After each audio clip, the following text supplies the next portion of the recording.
Huwag mo na may didistract dito sa PI. Wala kayong pakialam sa PI.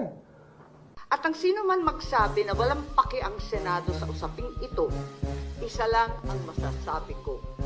Walang gamot sa kakapalan ng mukha mo. Way of opening, nais ko lang sabihin na kung minsan may mga sakit na kapag ginamot at biglang nawala ang sintomas, akala natin wala na.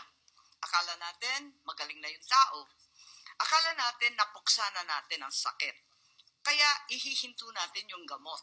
Hanggang isang araw, lilitaw ulit ang sakit.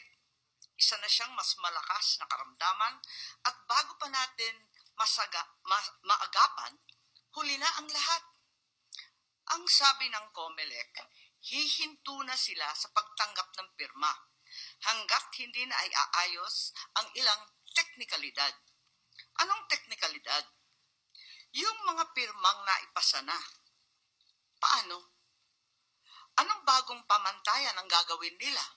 Kung aatras at nagbago ang isip ng tao, anong gagawin? At marami pang ibang tanong.